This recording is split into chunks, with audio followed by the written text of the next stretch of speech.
Bonjour à tous, c'est Jean-Luc Roux sur sa chaîne YouTube. Aujourd'hui, nous allons voir la nouvelle munition de barrage ukrainienne qui frappera les cibles terrestres et aériennes. À l'occasion de la journée du travailleur du complexe industriel de défense, le président Volodymyr Zelensky s'est vu présenter un nouveau modèle de munition de barrage capable de frapper des cibles à une profondeur opérationnelle et tactique de plus de 100 km. Le drone, dont le nom est encore tenu secret, est déjà utilisé sur la ligne de front contre les occupants russes et a remporté ses premières victoires, touchant notamment avec succès le système de missiles anti-aériens russe. À l'avenir, ce nouveau développement devrait devenir un moyen de vaincre des cibles au sol et dans le ciel grâce à sa vitesse et à sa puissante ogive. En traquant les drones de reconnaissance ennemis dirigeant les frappes aériennes et de missiles russes sur des lignes arrière et avant ukrainiennes, il pourra réduire le potentiel de frappe des troupes russes. C'est un drone donc non identifié avec un fuselage en forme de X. Alors de quoi est capable ce drone? La nouvelle munition de barrage ukrainienne devrait occuper le même créneau que le Lancet russe, délivrant des frappes de haute précision sur d'importantes unités d'équipement de combat situées à une grande distance de la ligne de front. Comme la plupart des drones, il dispose d'un moteur électrique et est lancé depuis une catapulte, ce qui le rend facile à utiliser pour les utilisateurs. Le nouveau fuselage, en forme de X, confère au drone une grande maniabilité et la capacité d'atteindre des cibles statiques et mobiles le long de diverses trajectoires. Il est notamment capable de pénétrer dans la cible à angle droit.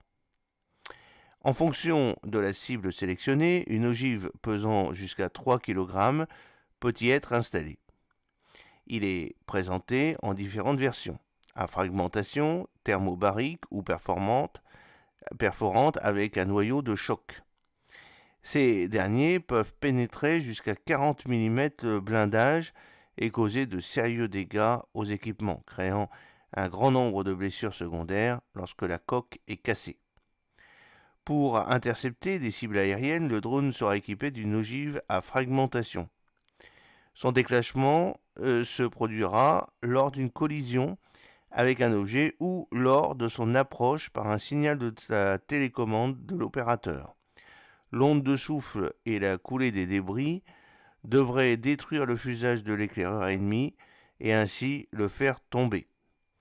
Quelle cible ce drone peut-il abattre? La vitesse maximale du drone ne dépasse pas 180 km/h. Ses principales victimes peuvent donc être des objets se déplaçant à moins de 130 km/h.